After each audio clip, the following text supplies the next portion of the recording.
इकाई 2 इसका तीसरा पार्ट है भक्ति काल। इसमें हमने पढ़ा भक्ति काल में दो धाराएं हैं, निर्गुण धारा, सगुण धारा। रामचंद्र शुक्ल के अनुसार इसमें दो धाराएं, निर्गुण धारा, सगुण धारा। निर्गुण धारा के अंदर थी ज्ञानाश्रयी शाखा और प्रेम मार्गी शाखा। सगुण धारा के अंदर है राम भक्ति शाखा और कृष्ण भक्ति शाखा। तो रामचंद्र शुक्ल के अनुसार इसमें 6 प्रकरण थे। हमने प्रकरण 1 के अंदर पढ़ा सामान्य परिचय, प्रकरण 2 में पढ़ा निर्गुण धारा की ज्ञानाश्रयी शाखा और प्रकरण 3 में पढ़ा निर्गुण धारा की प्रेम मार्गी या सूफी शाखा। आज हम पढ़ेंगे प्रकरण 4 जो है सगुण भक्ति धारा। इसमें सबसे पहले है राम भक्ति शाखा। तो जगत प्रसिद्ध स्वामी शंकराचार्य जी ने जिस अद्वैतवाद का निरूपण किया था वह भक्ति के सन्निवेश के उपयुक्त नहीं था। मतलब स्वामी शंकराचार्य जी ने अद्वैतवाद के बारे में बताया, लेकिन वो ज्यादा प्रैक्टिकल नहीं था। यद्यपि उसमें ब्रह्म की व्यावहारिक सगुण सत्ता को भी स्वीकार किया गया, मतलब परमात्मा है, उसमें परमात्मा है ये माना गया था, पर भक्ति के सम्यक प्रसार के लिए जैसे दृढ़ आधार की आवश्यकता थी वैसा दृढ़ आधार स्वामी रामानुजाचार्य ने संवत 1073 में खड़ा किया। तो जो चाहिए था, जो आधार चाहिए था, वो आधार किसने प्रदान किया? रामानुजाचार्य ने संवत 1073 के अंदर उनके विशिष्ट द्वैतवाद और चिद्विशिष्ट ब्रह्म के ही अंश जगत के सारे प्राणी हैं। मतलब उनके द्वैतवाद के अनुसार भगवान के ही अंश हैं। सारे प्राणी जगत में जितने भी प्राणी हैं वो सारे भगवान के अंश है, जो उन्हीं उसी से भगवान से ही उत्पन्न होते हैं और उसी में अंत में लीन भी हो जाते हैं। अतः इन जीवों के लिए उद्धार का मार्ग यही है कि वे भक्ति द्वारा उस अंशी का सामीप्य लाभ करने का यत्न करें। मतलब हर व्यक्ति को भक्ति के द्वारा उसी को प्राप्त करने का, परमात्मा को प्राप्त करने का प्रयास करना चाहिए, क्योंकि अंत में उसे उसी में ही लीन होना है। रामानुज जी की शिष्य परंपरा देश में बराबर फैलती गई।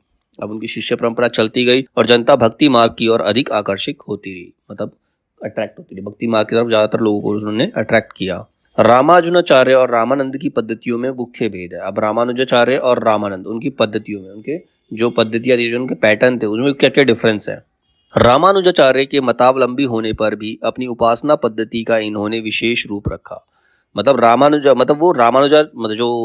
थे वो रामानुजाचार्य को फॉलो करते, उनके फॉलोवर थे। मतावलंबी मतलब उन्हीं के मत को मानने वाले थे, लेकिन फिर भी इन्होंने उपासना पद्धति में अपना एक अलग से पैटर्न रखा। इन्होंने उपासना के लिए वैकुंठ निवासी विष्णु का स्वरूप ना लेकर लोक में लीला विस्तार करने वाले उनके अवतार राम का आश्रय लिया। तो उन्होंने क्या किया? राम जो है विष्णु के अवतार है, लेकिन उन्होंने विष्णु को भगवान ना मानकर राम को ही भगवान माना। इनके इष्ट देव राम हुए और मूल मंत्र हुआ राम नाम। किसका? रामानंद का। ठीक है, जो किसके फॉलोअर थे? रामानुजाचार्य के फॉलोअर थे। ठीक है, उन्होंने उदारता पूर्वक मनुष्य मात्र को इन सुलभ सगुण भक्ति का अधिकारी माना और देश भेद, वर्ण भेद, जाति भेद आदि का विचार भक्ति मार्ग से दूर रखा। मतलब इनके भक्ति मार्ग में क्या था? कोई किसी भी देश का हो, वो सब बराबर है, देश के आधार पर भेदभाव नहीं किया जाएगा। वर्ण होता है रंग के आधार पर भेदभाव नहीं होगा। जाति के आधार पर भेदभाव नहीं होगा। इन्होंने सभी चीजों को अपने भक्ति मार्ग से अलग ही रखा। ये बात उन्होंने सिद्धों या नाथ पंथियों की देखा देखी नहीं की, बल्कि भगवत भक्ति के संबंध में महाभारत, पुराण आदि के कथित सिद्धांत के अनुसार की है। मतलब भगवत भक्ति के अंदर जो महाभारत और पुराण में है उनको फॉलो करते हुए उन्होंने बात रखी है कि धर्म के आगे कोई भी, धर्म के सामने सब बराबर है, उसमें किसी प्रकार का कोई भेदभाव नहीं होगा। रामानुज संप्रदाय की दीक्षा केवल द्विजातियों को दी जाती थी। जो रामानुज संप्रदाय की जो दीक्षा थी वो केवल 2 जातियों को दी जाती थी, पर स्वामी रामानंद ने राम भक्ति के द्वारा सब द्वार जो है सब जातियों के लिए खोल। मतलब जो रामानुजाचार्य थे केवल 2 जातियों को ही धर्म की शिक्षा देते थे, जबकि स्वामी रामानंद ने क्या किया? सभी जातियों के लिए धर्म के द्वार खोल दिए। एक उत्साही विरक्त दल का संगठन किया जो आज भी वैरागी के नाम से प्रसिद्ध है। उन्होंने एक ऐसा ग्रुप बनाया जिसको वैरागी के नाम से जाना जाता है। ठीक है, भक्ति मार्ग में इनकी इस उदारता का अभिप्राय यह कदापि नहीं, जैसा कि कुछ लोग समझा और कहा करते हैं, कि रामानंद जी वर्ण आश्रम के विरोधी थे। वर्ण आश्रम मतलब 4 वर्ण, ठीक है, उनके विरोधी थे। ये बात सही नहीं है। समाज के लिए वर्ण और आश्रम की व्यवस्था मानते हुए वे भिन्न भिन्न कर्तव्यों की योजना स्वीकार करते थे। जो जिस वर्ण का, जिसका जो कार्य उसको वो कार्य करना चाहिए, उनका ये मानना था। केवल उपासना के क्षेत्र में उन्होंने सबका समान अधिकार स्वीकार किया है। उन्होंने कहा उपासना के लिए सब बराबर है, लेकिन जिसका जो काम है उसे वो काम करना चाहिए, उसमें कोई उसको शर्म नहीं करनी चाहिए। भगवत भक्ति में वे किसी भेदभाव को आश्रय नहीं देते थे। शुक्ल जी ने राम भक्त कवियों का इस क्रम में वर्णन किया। अब राम भक्त कवि जो थे उनका क्रम क्या है, उनका सीक्वेंस क्या है? इंपॉर्टेंट चीज तो यही है कि राम भक्त कवि कौन कौन से हैं और उनका क्या सीक्वेंस है। इसमें सबसे पहले जो आते हैं गोस्वामी तुलसीदास, जिन्होंने रामचरितमानस लिखी थी। सबसे पहले गोस्वामी तुलसीदास जी हैं जिन्होंने रामचरितमानस लिखी। यद्यपि स्वामी रामानंद जी की शिष्य परंपरा के द्वारा देश के बड़े बड़े भाग में राम भक्ति की पुष्टि निरंतर होती आ रही थी और भक्त लोग फुटकल पदों में राम की महिमा गाते आ रहे थे। फुटकल मतलब छोटी छोटी महिमाएं हर कोई गा रहा था, तो उनको हम सीक्वेंस में नहीं रख सकते। पर हिंदी साहित्य के क्षेत्र में इस भक्ति का परमोज्वल प्रकाश विक्रम की 17वीं शताब्दी में 17th सेंचुरी के पूर्वार्ध में 17th सेंचुरी के फर्स्ट हाफ, पूर्वार्ध मतलब फर्स्ट हाफ में गोस्वामी तुलसीदास की वाणी द्वारा स्फुरित हुआ। सबसे पहले जो राम भक्ति थी वो गोस्वामी तुलसीदास जी ने ही आगे बढ़ाई।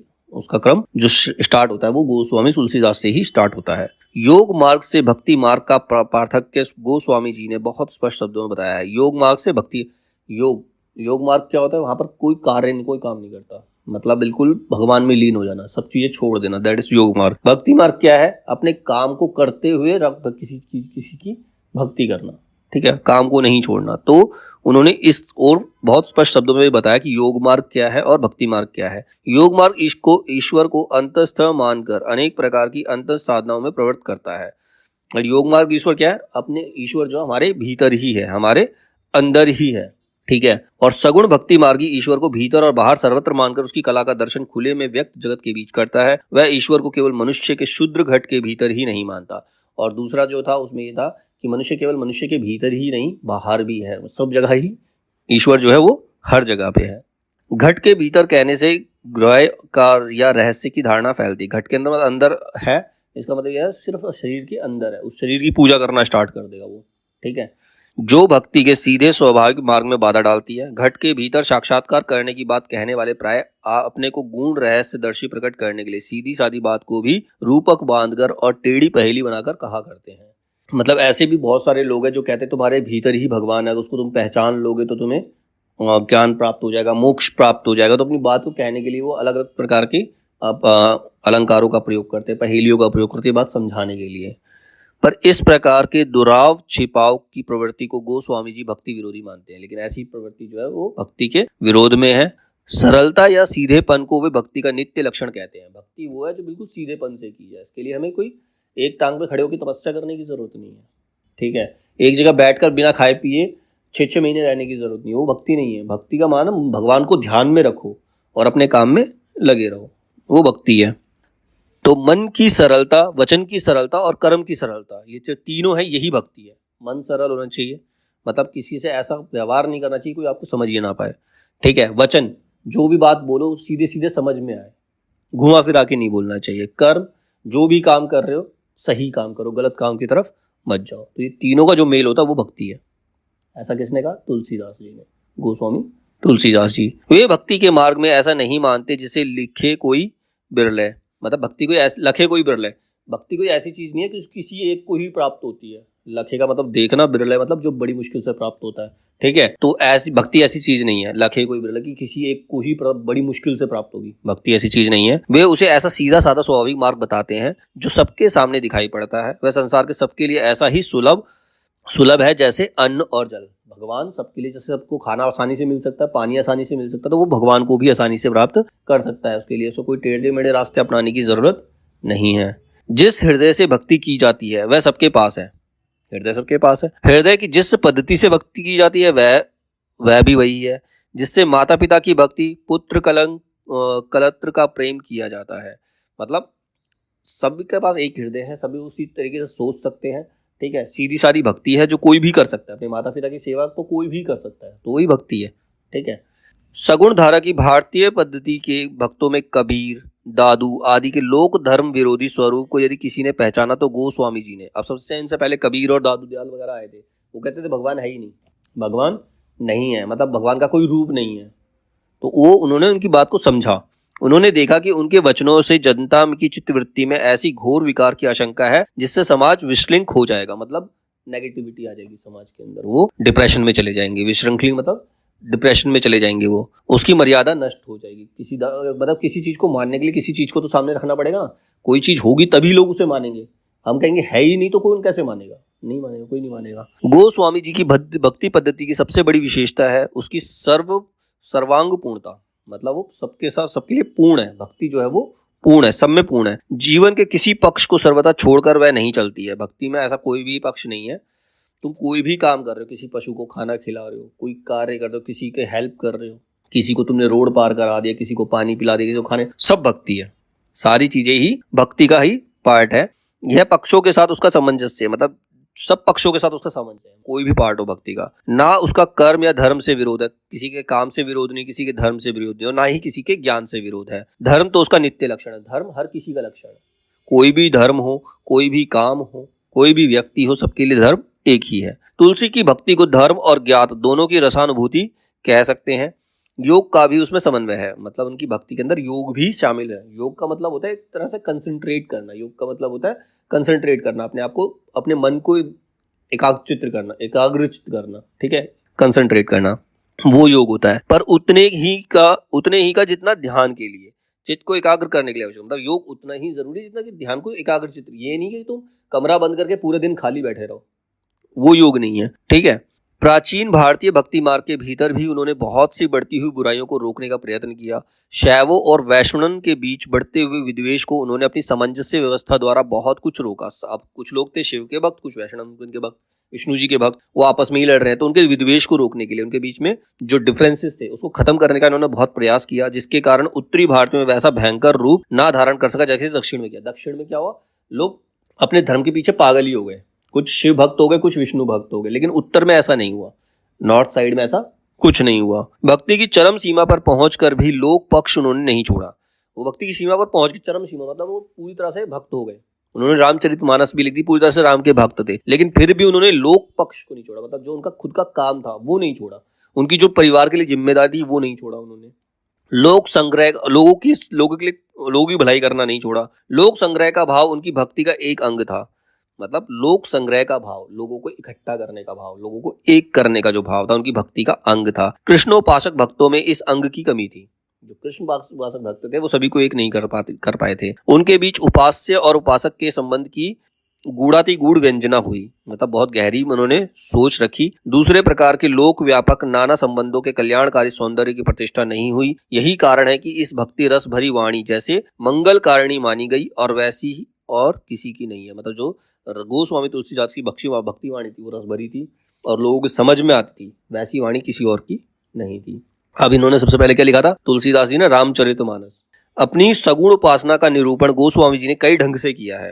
रामचरितमानस में नाम और रूप दोनों को ईश्वर की उपाधि कहकर उन्हें उसकी अभिव्यक्ति मानते हैं, मतलब भगवान का नाम भी भगवान है, राम का नाम, ये लाइन भी आती है, राम से बड़ा राम का नाम, ठीक है। नाम को भी और रूप को भी, दोनों को महत्व दिया है उन्होंने, दोनों को ही भगवान माना है। रामचरितमानस के उत्तर कांड में उन्होंने ज्ञान की अपेक्षा भक्ति को कहीं अधिक सुसाध्य और आशुफलदायिनी कहा है। अब रामचरितमानस के उत्तरकांड में, उत्तरकांड कब आता है उसमें, उत्तरकांड आता है लंका कांड के बाद, जब वो रावण को मारकर वापस अयोध्या लौटते हैं, राम लक्ष्मण सीता सब अयोध्या लौटते हैं, तो वहां पर उन्होंने दिखाया, वहां पर ज्ञान को उन्होंने ज्यादा महत्व नहीं दिया, वहां पर भक्ति को महत्व दिया। मतलब सारे जो लोग थे अयोध्यावासी, जितने भी लोग थे, राम की भक्ति में सराबोर हो गए थे। जब वो वापस आए थे तो भक्ति से फल की प्राप्ति होती है, ठीक है, ये उन्होंने उत्तरकांड में बताया था। रचना कौशल, प्रबंध पटुता, सहृदयता इत्यादि सब गुणों का समाहार हमें रामचरितमानस में मिलता है। तो उसमें रामचरितमानस में रचना कौशल, उसको बड़ी कुशलता से उसको रचा गया है। प्रबंध पटुता मतलब एक सही तरीके से उसको सीक्वेंस में लगाया गया है। सहृदयता मतलब उनमें सरल हृदय दिखाया गया, राम को ऐसा दिखाया गया कि सभी के लिए उनके दिल में प्रेम है, ठीक है। इनमें सभी गुणों का समाहार दिखाया गया है। पहली बात जिस पर ध्यान जाता है वह है कथा काव्य के सब अवयवों का उचित समीकरण, मतलब कथा काव्य में जितने भी अवयव हैं उनका सही से समीकरण, मतलब सही से सीक्वेंस में उनको लगाया गया है। कथा वाक्य या प्रबंध काव्य के भीतर इतिवृत्त, वस्तु व्यापार वर्णन, भाव व्यंजना और संवाद, ये अवयव होते हैं। अवयव मतलब ये पार्ट है, कथा के पार्ट होते हैं। इतिवृत्त मतलब किसी करेक्टर को एक्सप्लेन करना, वस्तु व्यापार मतलब सब्जेक्ट को एक्सप्लेन करना, ठीक है, करेक्टर को एक्सप्लेन करना, सब्जेक्ट को एक्सप्लेन करना। भाव व्यंजना, उनकी भाव किस प्रकार के होंगे, जैसे लक्ष्मण का जो भाव था वो क्रोध वाला है, राम बिल्कुल शांत है, ठीक है। और उनके संवाद, इसका बड़ा ध्यान रखा गया। ये सारे अवयव होते हैं, किसी भी कथा वस्तु, कथा काव्य के सारे अवयव होते हैं, पार्ट होते हैं। ना तो अयोध्यापुरी की शोभा, बाल लीला, नक्षिक, जनक की वाटिका, अभिषेकोत्सव इत्यादि के वर्णन बहुत लंबे होने पाए हैं। मतलब इन्होंने उनको इतना लंबा नहीं किया। अयोध्यापुरी की शोभा को बताया, जब राम जन्म होता है अयोध्या की शोभा के बारे में बताते हैं, राम जी की बाल लीला के बारे में, लेकिन उन्होंने इतना एक्सप्लेन नहीं किया कि लोग उसी में डूब जाए। नक्षिक, किसी के करेक्टर को इतना बड़ा चढ़ा के नहीं बताया। जनक की वाटिका का एक छोटा सा सीन है जहां पर सीता जो होती है राम को सीता राम को पहली बार देखते हैं। उस वाटिका का छोटा सा सीन है। अभिषेकोत्सव, जब राम का राज्य अभिषेक होता है, ठीक है। तो इन सबको बड़े तरीके से, सही तरीके से और ज्यादा लंबा ना करते हुए उनको दर्शाया गया है इसके अंदर। इसमें ना पात्रों के संवाद, ना प्रेम शोक आदि भावों की व्यंजना है। इतिवृत्त की श्रृंखला भी कहीं से नहीं टूटती है। तो इसमें बताया गया कि वो कथा किस प्रकार की है, मतलब हर तरह से ये जो कथा है ये परफेक्ट है। रामचरितमानस जो है हर तरह से परफेक्ट है। दूसरी बात है कि कथा में मार्मिक स्थलों की पहचान अधिक विस्तार में ऐसे प्रसंगों में मिलता है जो मनुष्य मात्र के हृदय को स्पर्श करने वाले हैं। अब वो वहां पर ज्यादा ध्यान देते हैं जहां पर जो सीन लोगों के हृदय को स्पर्श कर जाए। जैसे जनक की वाटिका में राम सीता को परस्पर दर्शन, तो उसको देखकर लोग भाव विभोर हो जाते हैं। राम वन गमन, जब राम वन को जाते तो ऐसा सीन बनाया गया, ऐसा दृश्य बनाया गया कि सबको रोना आ जाता है। दशरथ मरण, भरत की आत्मग्लानि, जब भरत आत्मग्लानि का महसूस करते कि उनकी मां की वजह से राम अयोध्या छोड़कर चले गए हैं, तो भरत को रोते हुए देखकर सभी को रोना आता है इसमें। तो इस तरह से उसको ज्यादा इंपॉर्टेंस दी गई है। वन के मार्ग में स्त्री पुरुषों की सहानुभूति, युद्ध, लक्ष्मण को शक्ति लगना, ये सारी चीजें इन मार्मिक स्थलों पर उन्होंने ज्यादा फोकस किया है। ठीक है। तीसरी बात इसमें क्या है, प्रसंगानुकूल भाषा।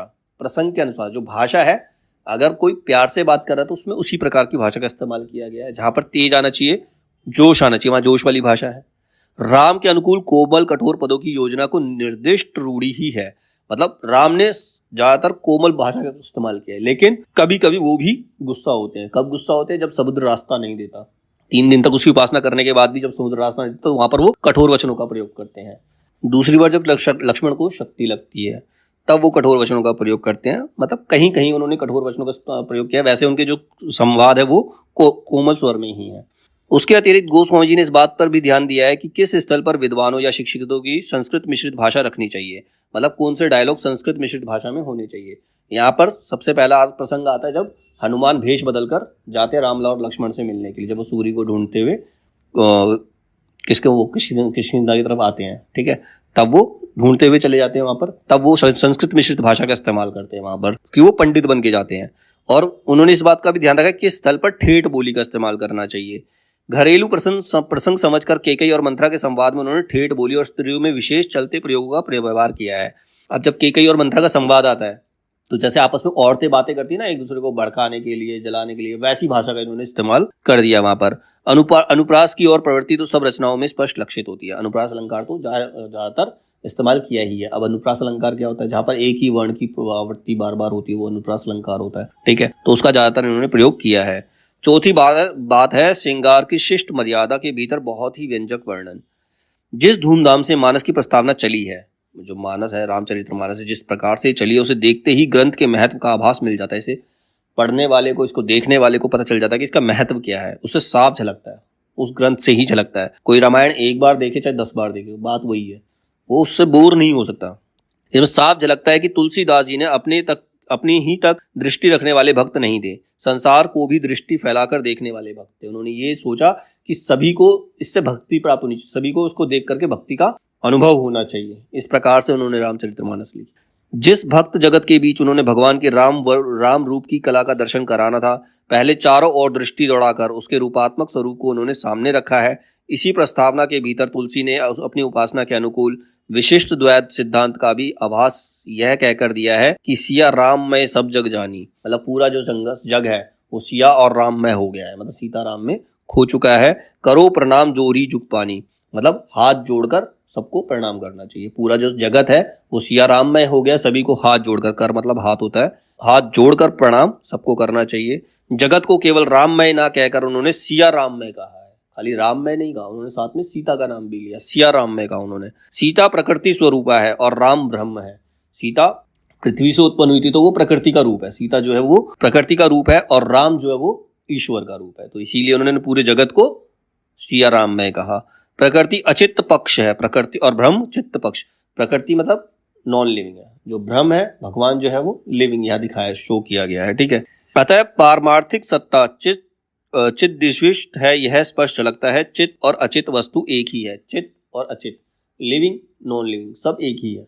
ठीक है, आज राजा से रंक तक के घर में गोस्वामी जी का रामचरितमानस विराज रहा है। चाहे कोई कितना ही अमीर व्यक्ति हो, चाहे कितना ही गरीब व्यक्ति हो, सबके घर में रामचरितमानस मिलेगी। धर्म पुस्तक है, ठीक है। और प्रत्येक प्रसंग पर उसकी चौपाइयाँ कही जाती है, और कहीं पर भी हो इसकी चौपाइयाँ हर जगह कह दी जाती है। घर में पूजा पाठ हो, कुछ भी हो, तो रामचरितमानस की चौपाइयों का इस्तेमाल किया जाता है। रामचरितमानस में तुलसी केवल कवि के रूप में ही नहीं, उपदेशक के रूप में भी सामने आते हैं। मतलब वो एक केवल कवि नहीं है, उन्होंने खाली लिखा नहीं, उसे उन्होंने उपदेश दिया, पूरे संसार को उपदेश दिया है। उपदेश उन्होंने किसी न किसी पात्र के मुख से कराए हैं। इसे काव्य दृष्टि से यह कहा जा सकता है कि वे उपदेश पात्र के स्वभाव चित्रण के साधन रूप है, पर यह बात नहीं, उपदेश उपदेश के लिए ही है। उपदेश तो इसमें रखा इसीलिए कि लोग समझ सके, लोग उसको समझ सकें। नवीन प्रसंगों की उद्भावना और तुलसीदास। अब तुलसीदास ने नवीन नए प्रसंगों को किस प्रकार से उद्भव किया है। रामचरितमानस के भीतर कहीं कहीं घटनाओं के थोड़े ही हेर फेर तथा स्वकल्पित संवादों के समावेशों के अतिरिक्त अपनी ओर से छोटी छोटी घटनाओं या प्रसंगों की नई कल्पना तुलसीदास जी ने नहीं की है।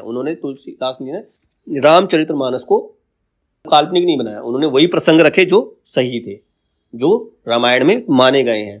सबसे पहले तो वाल्मीकि ने लिखी थी ना, और भी कई राइटर्स ने लिखी है, साउथ के राइटर्स में बहुत सारे हैं। तो उन्होंने ऐसी कोई चीज नहीं रखी जो कल्पित हो, मतलब जिसमें कल्पना की गई हो। ऐसी कोई भी चीज तुलसीदास ने नहीं रखी है। जैसे आज की डेट में फिल्म बना दी, उसमें पता नहीं क्या क्या डायलॉग डाल दिए, क्या क्या इफेक्ट डाल दिए, वो रामायण ना होकर कुछ और ही बन गया, लोगों ने उसका विरोध किया फिर। तो ऐसा तुलसीदास जी ने नहीं किया, ठीक है। मानस में उसका ऐसा ना करना तो उनके उद्देश्य के अनुसार बहुत ठीक है। उनका उद्देश्य क्या था, लोगों को राम भक्ति पर लाना, तो उसके लिए कल्पित वस्तुएं ठीक नहीं है। राम के प्रमाणिक चरित्र द्वारा वे जीवन भर बना रहने वाला प्रभाव उत्पन्न करना चाहते थे, और काव्य के समान केवल अल्पस्थायी रसानुभूति मात्र नहीं। मतलब वो अपनी कविता को अच्छा बनाने के लिए कुछ ऐसे चीजें नहीं डालना चाहते थे कि कुछ तो समय के लिए तो लोगों को अच्छी लगे, लेकिन बाद में लोग उसे भूल जाए, तो पूरी रामायण का जो उद्देश्य था वो खत्म हो जाएगा, पूरी रामचरितमानस का उद्देश्य खत्म हो जाता। इसीलिए केवल उन्होंने वही चीजें रखी जो प्रमाणिक है, जो माना गया है, तो ताकि वो लंबे समय तक चलती रहे। तो इसीलिए जो सबसे पहले रामानंद सागर ने रामायण बनाई थी, उसके अंदर ऐसी कोई चीज़ नहीं है, इसीलिए उसको कभी भी लोग देखते हैं, कभी भी लोग चला देते हैं। जैसे कोविड आया, तो कोविड में उन्होंने दोबारा उसका प्रसारण किया, तो लोगों ने उतने ही प्यार से उसको दोबारा देखा। अभी इन्होंने फिल्म बनाई, उसके विरोध में उन्होंने वापस रामचरितमानस दिखाना शुरू कर दिया किसी चैनल पर, तो समारोह चैनल पर उन्होंने फिर से दिखाना शुरू कर दिया, लोग फिर से उसको देखते हैं। तो उन्होंने ऐसी चीज़ रखी ही नहीं कि जो लोग डिक्लाइन कर सके, जिसको ना माने। पर गीतावली तो प्रबंध काव्य ना थी। अब तुलसीदास जी ने ही जो दूसरी लिखी थी गीतावली, लेकिन वो एक प्रबंध काव्य नहीं थी। उसमें तो सूर के अनुकरण का, वस्तु व्यापार वर्णन का बहुत विस्तार है। उसके भीतर छोटे छोटे प्रसंगों की उद्भावना का पूरा अवकाश था। उन्होंने छोटे छोटे प्रसंग उसके अंदर डाल दिए। फिर भी कल्पित घटनात्मक प्रसंग नहीं पाए जाते। फिर भी उसके अंदर ऐसा नहीं है कि पूरी तरह से कल्पना की गई, उसमें कुछ ना कुछ सच्चाई है। इससे यही प्रतीत होता है कि उनकी प्रतिभा अधिकतर उपलब्ध प्रसंगों को लेकर चलने वाली थी। मतलब जो तुलसीदास जी थे वो वही प्रसंग लेते थे जो उपलब्ध हैं, जो प्रमाणिक हैं, नए प्रसंगों को नहीं लेते थे। नए नए प्रसंगों की उद्भावना करने वाली उनकी प्रवृत्ति थी नहीं। उनकी कल्पना वस्तु स्थिति को ज्यों की त्यों लेकर उनके मार्मिक स्वरूपों के उद्घाटन में प्रवृत्त होती है। मतलब जैसा है वो वैसा ही दिखाना चाहते थे। गोपियों की छकाने वाली कृष्ण लीला के अंतर्गत छोटी मोटी कथा के रूपों में कुछ दूर तक मनोरंजक और कुतूहलप्रद ढंग से चलने वाले नाना प्रसंगों की जो नवीन उद्भावना सूर सागर में पाई जाती है, वह तुलसी के किसी ग्रंथ में नहीं मिलती। अब सूर सागर के अंदर क्या है, गोपियां हैं, उनमें गोपियों की और कृष्ण लीला की ऐसी छोटी छोटी कथाएं दे रखी है जो एंटरटेनिंग भी है, कुतूहलप्रद मतलब एक्साइटेड कर देने वाली। जब हम कोई चीज़ देखते तो एक्साइटमेंट हो जाती है कि अब इसका एंड क्या होगा, तो ऐसी भावना। लेकिन ऐसी चीज़ें उसके अंदर तुलसीदास जी के अंदर कहीं पर भी नहीं मिलती। अब है तुलसीदास की भाषा। तुलसीदास जी की भाषा कैसी थी।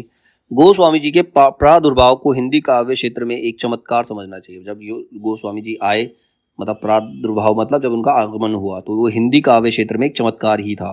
हिंदी काव्य की शक्ति का पूर्ण प्रसार इनकी रचनाओं में पहल दिखाई पड़ा। मतलब हिंदी काव्य की जो शक्ति है उसका पूर्ण प्रसार सबसे पहले तुलसीदास की रचनाओं में दिखाई पड़ता है। साहित्य की भाषा में जो वीर गाथा काल के कवियों के हाथ में बहुत कुछ अपने पुराने रूप में ही रही, प्रचलित भाषा के सहयोग से नया जीवन सगुण पासक कवियों द्वारा ही प्राप्त हुआ। मतलब हिंदी को जो अपना स्वरूप प्राप्त हुआ, जो प्रचलित भाषा को जो अपना स्वरूप प्राप्त हुआ, वो सगुण उपासक कवियों द्वारा ही प्राप्त हुआ। गोस्वामी तुलसीदास ने अपने समय में काव्य भाषा के दो रूप प्रचलित थे। मतलब जब गोस्वामी तुलसीदास जी आए थे तो उस टाइम काव्य भाषा में दो रूप चलते थे, एक ब्रज और दूसरी अवधि। ब्रज जो है उसमें पूरा कृष्ण काव्य मिलेगा तुम्हें, और अवधि के अंदर राम काव्य मिलेगा। दोनों में उन्होंने समान अधिकार के साथ रचनाएं की, लेकिन उन्होंने ब्रज भाषा में भी रचनाएं की और अवधि भाषा के अंदर भी रचनाएं की हैं। अब सगुण कवियों की काव्य भाषा का विकास, इसके कुछ पॉइंट दे रखे हैं इसके अंदर। पहले सबसे पहले ब्रज भाषा में क्या है। भक्तवर सूरदास जी ने कृष्ण भक्ति की, इसीलिए ब्रज से रिलेटेड है। भक्तवर सूरदास जी ब्रज की चलती भाषा को परंपरा से चली आती हुई काव्य भाषा के बीच पूर्ण रूप से प्रतिष्ठित करके साहित्यिक भाषा को लोक व्यवहार के मूल में लेके आए। मतलब उन्होंने ब्रज भाषा को साहित्यिक भाषा में मिक्स कर दिया। उन्होंने परंपरा से चली आती हुई काव्य भाषा का तिरस्कार ना करके उसे एक नया रूप, चलता रूप दे दिया। मतलब उन्होंने पुरानी भाषा को नहीं छोड़ा, लेकिन उसको एक नया ही रूप दे दिया ब्रज का इस्तेमाल करके। सूर सागर, जो कि सूरदास जी ने ही लिखी है, सूर सागर को ध्यानपूर्वक देखने में उन्हें क्रिया में कुछ पुराने रूप, कुछ सर्वनाम जैसे जासू, तासु, जेही, तेही, ये ब्रज भाषा के वर्ड्स हैं। जासू तासु मतलब जैसे तैसे, जासू तासु, जेही तेही, जिस तरह किस तरह, वही सब है। ये कुछ प्राकृत के शब्द पाए जाएंगे। सारांश यह है कि परंपरागत काव्य भाषा को बिल्कुल अलग करके एक बार की नई चलती बोली लेकर नहीं चले। भाषा का एक विशिष्ट सामान्य रूप उन्होंने रखा, जिसका व्यवहार आगे चलकर बराबर कविता में होता आया। इसके बाद है अवधी, पूर्वी भाषा। अवधी की सबसे पुरानी रचना ईश्वर दास की सत्यवती कथा है। सबसे पुरानी रचना अवधी की कौन सी है? सत्यवती कथा, जो लिखी है ईश्वर दास। तो यह एनटी का क्वेश्चन बन सकता है कि सत्यवती कथा के रचयिता कौन है, तो वो ईश्वर दास है, और यह अवधी की सबसे पुरानी रचना है। आगे चलकर प्रेम मार्गी शाखा के मुसलमान कवियों ने भी अपनी कहानियों के लिए अवधी भाषा ही चुनी। हिंदी कविता के प्रेमी मात्र जानते हैं कि उनका ब्रज और अवधी दोनों भाषाओं पर समान अधिकार है। मतलब अगर तुलसीदास जी को देखें तो वो ब्रज भाषा पर भी और अवधी भाषा पर भी, दोनों को समान तरीके से वो आगे बढ़ाते हैं।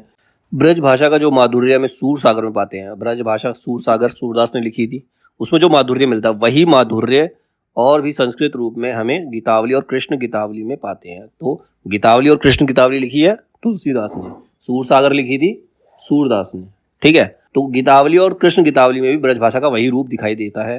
ठेठ अवधी की जो मिठास हमें जायसी की पद्मावत में मिलती है, सबसे पहले अवधी इस्तेमाल करी पद्मावत में जायसी ने, तो जो उसमें मिलती है वही जानकी मंगल, पार्वती मंगल, बरवा रामायण, रामलला नन्हु में हम पाते हैं। ये सब रचनाएं तुलसीदास की है। जानकी मंगल, पार्वती मंगल, बरवा रामायण और रामलला नहचू, मतलब ये सब उनकी रचनाएं हैं। इसमें भी अवधी भाषा का विस्तार मिलता है। ये सूचित करने की आवश्यकता नहीं कि ना तो सूर का अवधी पर अधिकार था, ना जायसी का ब्रज भाषा पर। मतलब ऐसा नहीं है कि सूरदास का अधिकार है कि उसको कोई और इस्तेमाल नहीं कर सकता, सूरदास का अवधी पर कोई अधिकार हो, और ऐसा भी नहीं था कि जायसी का ब्रज भाषा पर कोई अधिकार हो। किसी का किसी पर कोई अधिकार नहीं था। सूरदास में ऐसे वाक्य मिलते हैं जो विचारधारा बढ़ाने में कुछ योग देते नहीं पाए जाते, केवल पात पूर्तर्थ ही लाए हुए जान पड़ते। मतलब ऐसे वाक्य भी हैं जो सिर्फ पदों को पूरा करने के लिए इस्तेमाल किए, उनका कोई महत्व नहीं है। इसी प्रकार तुकांत के लिए भी सब तोड़े मरोड़े गए हैं, पर गोस्वामी जी की वाक्य रचना अत्यंत प्रोण और सुव्यवस्थित है। उनको जोड़ तोड़ कर उन्होंने एक्सप्लेन नहीं किया, एक भी शब्द फालतू नहीं है। खेद है कि भाषा की यह सफाई पीछे होने वाले बहुत कम कवियों में रह गई। मतलब उनके बाद जो कवि आए उनमें उनकी भाषा में इतनी सफाई नहीं थी। मतलब जैसे तैसे, तैसे तो कुछ होता नहीं, जैसे तैसे मतलब एक शब्द जोड़ देना, खाना पीना, खाना वाना, ये सब ऐसे वर्ड होते हैं जिनका कोई मतलब नहीं होता। तो ऐसी भाषा तुलसीदास की नहीं थी, बाद के कवियों में ये देखने को नहीं मिला। उनकी साहित्य मर्मगता, भावुकता और गंभीरता के संबंध में इतना और जान लेना आवश्यक है कि उन्होंने रचना नैपुण्य का भद्दा प्रदर्शन नहीं किया।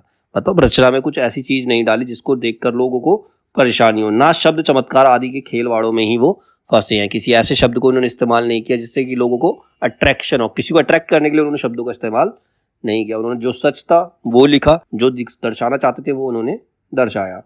दोहावली के कुछ दोहों के अतिरिक्त सर्वत्र भाषा का प्रयोग उन्होंने भावों और विचारों को स्पष्ट रूप से रखने के लिए किया है, कारीगरी दिखाने के लिए नहीं। मतलब उन्होंने ऐसे शब्द इस्तेमाल नहीं किए जिससे कि कविता की सुंदरता बढ़े, सौंदर्य बढ़े। उन्होंने ऐसे शब्दों का इस्तेमाल किया है जिससे लोगों को समझ में आए, ठीक है। अलंकारों की योजना उन्होंने ऐसे मार्मिक ढंग से की है कि वे सर्वत्र भावों और तथ्यों की व्यंजना को प्रस्फुटित करते हुए पाए जाते हैं, अपनी अलग चमक दमक दिखाने के लिए नहीं। कहीं कहीं लंबे लंबे सांग रूपक बांधने के में आवश्यक उन्होंने एक भद्दी परंपरा का अनुसरण किया है। सब रसों की सम्यक व्यंजना इन्होंने की है, पर मर्यादा का उल्लंघन कहीं नहीं किया है। प्रेम और श्रृंगार का भी ऐसा वर्णन जो बिना किसी लज्जा और संकोच के सामने पढ़ा जा सके। मतलब प्रेम में भी इन्होंने प्रेम का वर्णन भी किया या किसी का सौंदर्य वर्णन भी किया। तो ऐसी भाषा का इस्तेमाल नहीं किया गया जिसको पढ़ने में किसी को शर्म आए या भद्दा लगे, बुरा लगे। गोस्वामी जी हैं, हम निसंकोच कह सकते हैं कि यह एक कवि ही हिंदी को एक प्रौढ़ साहित्यिक भाषा सिद्ध करने के लिए काफ़ी है। अगर हिंदी की प्रौढ़ भाषा को, साहित्यिक भाषा को सिद्ध करना है तो उसके लिए तुलसीदास ही काफ़ी है। तुलसीदास के लिए अगर तुम उनके सारे लेखों को ले लोगे, तुलसीदास के बारे में सबको बता दोगे, तो वो ही इतना ही काफ़ी है कि तुम अपनी साहित्यिक भाषा को सिद्ध कर सकते हो कि हमारी भाषा सबसे बेहतर है। तुलसी द्वारा प्रयुक्त शैली, अब तुलसीदास ने कौन कौन सी शैलियों का प्रयोग किया था। गोस्वामी जी के सामने कई शैलियां प्रचलित थी, जिसमें मुख्य थी वीर गाथा काल की छप्पे पद्धति, विद्यापति और सूरदास की गीत पद्धति, गंग आदि भाटों की कवच सवैया पद्धति, कबीरदास की नीति संबंधी बानी की दोहा पद्धति जो अपभ्रंश से चली आती थी, और ईश्वरदास की दोहा चौपाई वाली प्रबंध पद्धति। मतलब सारी पद्धति जो थी तुलसीदास के सामने थी, वो इन सबको फॉलो कर सकते थे। विद्यापति और सूरदास की गीत पद्धति, विद्यापति और सूरदास की गीत पद्धति से उन्होंने क्या लिया। विद्यापति और सूरदास की गीत पद्धति में उन्होंने बहुत विस्तृत और बड़ी सुंदर रचना की। सूरदास की रचना में संस्कृत की कोमलकांत पदावली और अनुप्रासों की वह विचित्र योजना नहीं है जो गोस्वामी जी की रचना में है। दोनों भक्त शिरोमणियों की रचना में यह भेद ध्यान देने योग्य है, इस बात पर अवश्य जाता है। मतलब जो सूरदास ने रचना करी, उसके बाद जो उसी पद्धति पर तुलसीदास ने रचना की, तो उसमें काफी डिफरेंस पाया जाता है। गोस्वामी जी की रचना अधिक संस्कृत गर्भित है, मतलब उसमें संस्कृत के वर्ड्स ज्यादा मिलेंगे तुम्हें। गर्भित मतलब संस्कृत से उत्पन्न हुई है उनकी अधिक रचनाएं जो हैं। पर इसका यह अभिप्राय नहीं है कि इनके पदों में शुद्ध देश भाषा का माधुर्य नहीं है। मतलब शुद्ध ऐसा भी नहीं है कि खाली संस्कृत ही इन्होंने लिख दी, इन्होंने देश भाषा का इस्तेमाल भी किया। इन्होंने दोनों प्रकार की मधुरता का बहुत ही अनूठा मिश्रण किया है। मतलब संस्कृत भाषा को देश भाषा के साथ मिक्स करके उन्होंने दिखाया है, दर्शाया है। विनय पत्रिका के प्रारंभिक स्त्रोतों में जो संस्कृत पद विन्यास है, उसमें गीत गोविंद के पद विन्यास से इस बात की विशेषता है कि यह विषम है और रस के अनुकूल, कहीं कोमल और कहीं कर्कश देखने में आता है। विनय पत्रिका के जो प्रारंभिक स्त्रोत है, उसमें संस्कृत के पद विन्यास इन्होंने लिए हैं। उसमें गीत गोविंद के पद विन्यास इस बात की विशेष, मतलब उसमें क्या विशेषता है, ये कहीं कहीं तो बहुत ही कोमल है और कहीं कहीं कर्कश है, मतलब कड़वी सी प्रतीत होती है। हृदय के विविध भावों की व्यंजना गीतावली के मधुर पदों में देखने योग्य है। अगर हम गीतावली को देखें तो उसमें हृदय के अलग अलग भावों की व्यंजना होती है, कहीं कोमल है, कहीं कठोर है, कहीं कर्कश कड़वी है। ठीक है। गीतावली की रचना गोस्वामी जी ने सूरदास जी के अनुकरण पे की है। उन्होंने गीतावली की जो रचना की सूरदास को फॉलो करते हुए ली। बाल लीला के कई एक पद जो के त्यों सूर सागर में मिलते हैं, केवल राम श्याम का अंतर है। तुलसीदास ने राम का इस्तेमाल किया तो वहीं सूरदास जी ने श्याम का। उन्होंने राम के बचपन को दिखाया, उन्होंने श्याम के बचपन को दिखाया। लंका कांड तक तो कथा की अनेक रूपता के अनुसार मार्मिक स्थलों का जो चुनाव हुआ है वह तुलसी के सर्वथा अनुरूप है, पर उत्तर कांड में जाकर सूर्य पद्धति के अतिशय अनुकरण के कारण उसका गंभीर व्यक्तित्व तिरोहित सा हो गया। जिस रूप में राम को उन्होंने सर्वत्र लिया है उसका भी ध्यान उन्हें नहीं रह गया। अब उत्तर कांड में क्या हुआ, राम का राज्याभिषेक होता है, वो लास्ट में क्या करते हैं, सीता को ही निष्कासित कर देते हैं, सीता को ही निकाल देते हैं। वैसा राम का कैरेक्टर पूरी रामायण में कहीं पर भी नहीं था। तो यहाँ पर उन्होंने दूसरे राइटर को उन्होंने सूर पद्धति को फॉलो कर लिया, तो वहां पर उन्होंने राम का ऐसा चरित्र दिखा दिया। सूर सागर में जिस प्रकार गोपियों के साथ श्री कृष्ण हिंडोला झूलते हैं, झूला होता है हिंडोला, होली खेलते हैं, वही करते राम भी दिखाए गए हैं। इतना अवश्य है कि सीता की सखियों और पुर नारियों का राम की ओर पूज्य भाव ही प्रकट होता है। मतलब कृष्ण के प्रति तो सभी गोपियां मोहित है, प्रेम भाव है, लेकिन राम के प्रति कोई मोहित नहीं है, भक्ति भाव है। राम के प्रति भक्ति भाव है, कृष्ण के प्रति प्रेम भाव, ये डिफरेंस है दोनों में। राम की नक्षक शोभा का अलंकृत वर्णन भी शूर की शैली के बहुत से पदों में लगातार चला आया है। सरयू तट के इस आनंद सब को आगे चलकर रसिक लोग क्या रूप देंगे, इसका ख्याल गोस्वामी जी को नहीं दिया। उन्होंने वहां को वर्णन तो कर दिया, लेकिन उन्होंने ये नहीं सोचा कि आने वाले राइटर्स को क्या रूप देकर दिखाएंगे, उसमें राम का कैरेक्टर को किस प्रकार से दिखाएंगे। उन्होंने तो भक्ति के रूप में दिखा दिया, वही उनके नक्शिक वर्णन कर दिया, सब कुछ कर दिया, लेकिन उनको ये ध्यान नहीं रहा कि आने वाले जो राइटर है वो कैसे दिखाएंगे उन्हें। गंग आदि भाटों की कवित सवैया पद्धति पर भी इसी प्रकार सारा रामचरित्र मानस गोस्वामी कह गए हैं, जिसमें नाना रसों का सन्निवेश अत्यंत विशिष्ट रूप में और अत्यंत पुष्ट और स्वच्छ भाषा में मिलता है। नाना रसमयी राम कथा तुलसीदास जी ने अनेक प्रकार की रचनाओं में कही है। कवितावली में रसानुकूल शब्द योजना बड़ी सुंदर है। नीति के उपदेश की शुक्ति पद्धति पर बहुत से दोहे रामचरित्र मानस और दोहावली में मिलेंगे, जिनमें बड़ी मार्मिकता से कहीं कहीं बड़े रचना कौशल से व्यवहार की बातें की गई हैं और भक्ति प्रेम की मर्यादा दिखाई गई है। जिस प्रकार चौपाई दोहे के क्रम से जायसी ने अपना पद्मावत नाम प्रबंध काव्य लिखा, उसी क्रम पर गोस्वामी ने अपना परम प्रसिद्ध काव्य रामचरितमानस, जो लोगों के हृदय का हार बनता चला आता है वो रचा। मतलब पद्मावत तो लिखी थी किसने, जायसी ने, पद्मावत जायसी ने लिखी थी। उसी प्रकार से तुलसीदास ने रामचरितमानस लिखी। भाषा वही अवधि है, केवल पद विन्यास का भेद है। मतलब उन्होंने जो चीजें इस्तेमाल की गई, जो भाषा इस्तेमाल की गई है, जो पद इस्तेमाल की गए, उनका डिफरेंस मिलता है, दोनों में भाषा सेम है। गोस्वामी जी शास्त्र परंगत विद्वान थे, अतः उनकी शब्द योजना साहित्यिक और संस्कृत गर्भित है।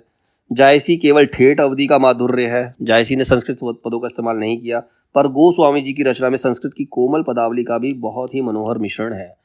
गोस्वामी तुलसीदास के विषय में शुक्ल जी की अन्य महत्वपूर्ण स्थापनाएं। अब गोस्वामी तुलसीदास के विषय में शुक्ल जी क्या कहते हैं? राम भक्ति का एक अंग आदि राम भक्त हनुमान की उपासना भी हुई है। मतलब राम भक्ति का एक अंग इसमें भी दिखाया गया, राम भक्त हनुमान की उपासना में भी दिखाया गया है। स्वामी रामानंद जी कृत हनुमान जी की स्तुति का उल्लेख हो चुका है। गोस्वामी तुलसीदास जी ने हनुमान जी की वंदना बहुत स्थलों पर की है। हनुमान बाहुक तो केवल हनुमान जी को ही संबोधन करके लिखा गया है, मतलब एक काव्य लिखा गया हनुमान बाहुक, वो हनुमान जी के लिए ही लिखा गया। भक्ति के लिए किसी पहुंचे हुए भक्त का प्रसाद भी भक्ति मार्ग में अपेक्षित होता है।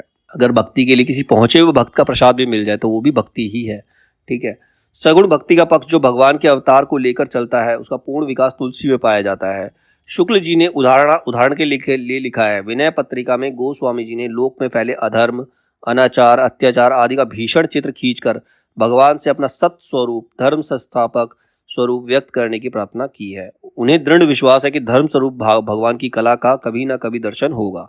अतः वह यह भावना करके पुलकित हो जाते हैं कि सत स्वरूप का लोक व्यक्त प्रकाश हो गया है, राम राज्य प्रतिष्ठ हो गया और चारों ओर फिर मंगल छा गया। मतलब रामचरितमानस के जरिए वो लोगों के मन से डिप्रेशन को निकाल देना चाहते हैं, नेगेटिविटी को निकाल देना चाहते हैं कि राम राज्य आएगा। जिस प्रकार से त्रेता युग के अंदर राम राज्य आया था उसी प्रकार से कलयुग में भी राम राज्य आ सकता है, अगर सही से उपासना की जाए, सही से अपने कामों को किया जाए तो। और कवि जीवन का कोई एक पक्ष लेकर वो चले हैं। जैसे वीर काल में कवि उत्साह को लेकर चले थे, भक्ति काल के दूसरे कवि प्रेम और ज्ञान को, और अलंकार काल के कवि दाम्पत्य, प्रणय और श्रृंगार को। पर इनकी वाणी की पहुंच मनुष्य के सारे भावों और व्यवहारों तक है। एक ओर तो वे व्यक्तिगत साधना के मार्ग में विरागपूर्ण शुद्ध भगवत भक्ति का उपदेश करती है, तो दूसरी ओर लोक पक्ष में आकर पारिवारिक और सामाजिक कर्तव्य का सौंदर्य दिखाकर मुक्त करती है। एक ओर कहते हैं भगवान का ध्यान रखना चाहिए और दूसरी ओर ये भी कहते हैं कि परिवार के प्रति अपनी सारी जिम्मेवारियों को निभाना चाहिए, अपने कर्म करते रहना चाहिए। व्यक्तिगत साधना के साथ साथ लोक धर्म की अत्यंत उज्ज्वल छटा उसमें वर्तमान है। अपने दृष्टि विस्तार के कारण तुलसी उत्तरी भारत की समग्र जनता के हृदय मंदिर में पूर्ण प्रेम प्रतिष्ठा के साथ विराज रहे हैं। मतलब तुलसीदास को आज लोग उसी विचार से, उतनी ही श्रद्धा भाव से मानते हैं। तुलसीदास जी को भी भगवान के रूप में ही पूजते हैं लोग, क्योंकि उन्होंने क्या लिखा है? रामचरितमानस। रामचरितमानस में उन्होंने इतनी अच्छी बातें बताई हैं कि लोग उनको फॉलो करते हैं। ठीक है। गोस्वामी के पीछे कई लोगों ने रामायण लिखी, पर वे गोस्वामी जी की रचनाओं के सामने प्रसिद्धि ना प्राप्त कर सके। ऐसा जान पड़ता है कि गोस्वामी जी की प्रतिभा का प्रखर प्रसार 150 वर्ष तक ऐसा छाया रहा कि राम भक्ति की और रचनाएं उनके सामने ठहर नहीं सकी। उनके बाद भी बहुत सारे लोगों ने राम भक्ति की रचनाएं लिखी, रामायण लिखी, कोशिश सबने की, लेकिन जितनी ख्याति, जितना नाम गोस्वामी जी को मिला वो किसी को भी प्राप्त नहीं हुआ। ऐसे कुछ इंपॉर्टेंट पॉइंट दे रखे। भक्ति का पूर्ण स्वरूप क्या है? शुक्ल जी ने राम भक्ति में भक्ति का पूर्ण स्वरूप माना है। प्रेम और श्रद्धा अर्थात पूज्य बुद्धि दोनों के मेल से भक्ति की निष्पत्ति होती है। मतलब प्रेम भी होना चाहिए और श्रद्धा भी। ठीक है। मानना भी है। ठीक है। तो यही भक्ति का सही साधन है। श्रद्धा धर्म की अनुगामिनी है। श्रद्धा जो है धर्म की अनुगामिनी। अगर तुम्हें श्रद्धा ही नहीं है तो तुम धर्म को नहीं मान सकते। किसी पे विश्वास होना जरूरी है, तभी तुम उसको फॉलो कर सकते हो। विश्वास ही नहीं होगा तो भक्ति नहीं हो सकती। जहां धर्म का स्फुरण दिखाई पड़ता है वहीं श्रद्धा टिकती है। जहां धर्म दिखाई देगा वहां श्रद्धा टिकेगी। ठीक है। लोगों का विश्वास भी तभी होगा ना। लोग वैष्णो देवी जाते हैं क्योंकि सब का मानना है कि वहां जाके भगवान के दर्शन होते हैं, तो वहां जाके अच्छा होता है, इसीलिए सब जाते हैं। तभी उनकी श्रद्धा है, वहां दिखाई देता है इसीलिए श्रद्धा है। ठीक है। धर्म व्यवहार ब्रह्म के सत्य स्वरूप की व्यक्त प्रवृत्ति है, उस स्वरूप की क्रियात्मक अभिव्यक्ति है जिसका आभास अखिल विश्व की स्थिति में मिलता है। पूर्ण भक्त व्यक्त जगत के बीच सत्य की इस सर्वशक्तिमय प्रवृत्ति का उदय का, धर्म की इस मंगलमय ज्योति के स्फुरण का साक्षात्कार चाहता रहता है। इसी ज्योति के प्रकाश के सत अनंत रूप सौंदर्य की भी मनोहर झांकी उसे मिलती है। लोक में जब कभी धर्म के स्वरूप का तिरोहित या आच्छादित देखता है तब मानो भगवान उसकी दृष्टि से उसकी खुली हुई आंखों के सामने से ओझल हो जाते हैं और वह वियोग की आकुलता का अनुभव करता है। जब किसी के सामने कोई गलत काम होता है, मतलब बहुत बुरा हो जाता है, तो उसे ऐसा लगता है कि धर्म खत्म हो गया, भगवान है ही नहीं। इतना वो नेगेटिव हो जाता है या डिप्रेस हो जाता है। फिर जब अधर्म का अंधकार फाड़कर धर्म ज्योति अमोघ शक्ति के साथ पड़ती है, तब मानो उसके प्रिय भगवान का मनोहर रूप उसके सामने आ जाता है। और जैसे जैसे चीजें ठीक होने लगती है, जो कंडीशन है सामान्य होने लगती है, वैसे वैसे उसका भगवान पर वापस से विश्वास बढ़ने लगता है, उसे भगवान के दर्शन होना शुरू हो जाते हैं और वो पुलकित होता है, खुश हो जाता है। भीतर का चित्त जब बाहर सत का साक्षात्कार कर पाता है तब आनंद का आविर्भाव होता है और सदानंद की अनुभूति होती है। जब हमारा मन बाहर अच्छा फील करने लगे, आनंद प्राप्त करने लगे, तभी हमें भगवान के दर्शन हो सकते हैं, तभी हमें भगवान की अनुभूति होती है कि भगवान है। ये तुलसीदास जी थे। इसके बाद है नाभादास। नाबादास के भक्तमाल के विषय में नाबादास ने लिखा है भक्तमाल। नाबादास ने लिखा है भक्तमाल। तो भक्तमाल किसकी रचना है? नाबादास की। ठीक है, ये राम भक्ति शाखा के कवि हैं, दूसरे कवि हैं। इन चरित्रों में पूर्ण जीवन वृत्त नहीं है, मतलब पूरी तरह से जीवन वृत्त नहीं दिया है, केवल भक्ति की महिमा सूचक बातें दी गई हैं। इसका उद्देश्य भक्तों के प्रति जनता के पूज्य बुद्धि का प्रचार जान पड़ता है। मतलब ये चाहते हैं कि जनता में पूजा के लिए, मतलब भगवान के लिए जनता के अंदर कुछ भावनाएं उत्पन्न हो। यह उद्देश्य बहुत अंशों में सिद्ध भी हुआ है। अपने गुरु अग्रदास के समान इन्होंने भी राम भक्ति संबंधी कविता की है। मतलब नाबादास के जो गुरु हैं वो है अग्रदास। नाबादास जो है अग्रदास के शिष्य हैं। ठीक है, उन्होंने भी राम भक्ति संबंधी कविताएं लिखी हैं। ब्रज भाषा पर इसका अच्छा अधिकार है और पद रचना में अच्छी निपुणता भी। तो इन्होंने जो राम भक्ति की रचनाएं लिखी है वो ब्रज भाषा में लिखी है, जबकि तुलसीदास ने जो लिखी है वो अवधी भाषा में लिखी है। ठीक है, अब राम भक्ति काव्य धारा के विषय में अन्य मत, कुछ लोगों की क्या क्या मत है, और राम भक्ति काव्य धारा के विषय में कुछ लोगों के और लोगों की क्या क्या मत है, क्या क्या विचार हैं। राम भक्ति की काव्य धारा की सबसे बड़ी विशेषता यह है कि उसमें सब प्रकार की रचनाएं हुई। उसके द्वारा कई प्रकार की रचना पद्धतियों को उत्तेजना मिली, मतलब अलग अलग तरीके से रचनाएं हुई हैं इसके अंदर। कृष्णोपासी कवियों ने मुक्तक के एक विशेष अंग गीत काव्य की ही पूर्ति की, पर रामचरित को लेकर अच्छे अच्छे प्रबंध काव्य रचे गए। कृष्ण काव्य में तो खाली गीतावली मिलेगी, मतलब गीतों के रूप में गीत काव्य ही मिलेंगे ज्यादातर, लेकिन रामचरितमानस में अच्छे अच्छे प्रबंध काव्य भी देखने को मिल जाएंगे। अलग अलग प्रकार की रामायण तुम्हें देखने को मिलेंगी। जो भक्ति मार्ग श्रद्धा के अवयव को छोड़कर केवल प्रेम को ही लेकर चलेगा, धर्म से उसका अलगाव न रह जाएगा, वह एक प्रकार से अधूरा रहेगा। सिंगार उपासना, माधुर्य भाव आदि की ओर उसका झुकाव होता जाएगा और धीरे धीरे उसमें ग्रह रहस्य आदि का भी समावेश होगा। परिणाम यह होगा कि भक्ति के बहाने विलासिता और इंद्राशक्ति की स्थापना हो जाएगी। मतलब जो प्रेम भक्ति की ओर बाद में चले गए ना, जो उन्होंने श्रृंगार उपासना शुरू कर दी, तो उससे धीरे धीरे क्या होगा, भक्ति खत्म हो जाएगी, भक्ति का लोप हो जाएगा। कृष्ण भक्त सूरदास की श्रृंगारी रचना का अन्य अनुकरण गोस्वामी जी की गीतावली के उत्तरकांड में दिखाई पड़ता है। अब सूरदास की जो श्रृंगारी रचना है उसका प्रभाव किसमें दिखेगा? गीतावली में। जो उत्तर रामायण की उत्तराखंड में गीतावली का जो असर है उनकी उत्तरकांड में दिखाई पड़ता है। ठीक है, जब वो अयोध्या वापस आते तब दिखाई पड़ता है, पर केवल आनंद उत्सव तक रह गया। लेकिन जब तक राम राज्य अभिषेक का उत्सव होता है तभी तक, उसके बाद फिर वो छोड़ दिया गया। कृष्ण भक्ति शाखा कृष्ण भगवान के धर्म स्वरूप को, लोक रक्षक और लोक रंजक स्वरूप को छोड़कर केवल मधुर स्वरूप और प्रेम लक्षण भक्ति की सामग्री लेकर चली। इसमें धर्म सौंदर्य के आकर्षण से वह दूर पड़ गई। मतलब उसमें प्रेम को ज्यादा महत्व दिया गया है। कृष्ण भक्ति में, कृष्ण उपासना भक्ति के अंदर प्रेम को ज्यादा महत्व दिया गया है, तो वहां पर भक्ति पीछे रह गई है। तुलसीदास जी ने भक्ति को अपने पूर्ण रूप में, श्रद्धा प्रेम समन्वित रूप में और सबके सामने रखा, और धर्म या सदाचार को उसका नित्य लक्षण निर्धारित किया। तो मतलब जो धर्म है, मतलब जो उनकी जो भक्ति है उसमें धर्म और सदाचार ज्यादा है और प्रेम रस जो है वो कम है।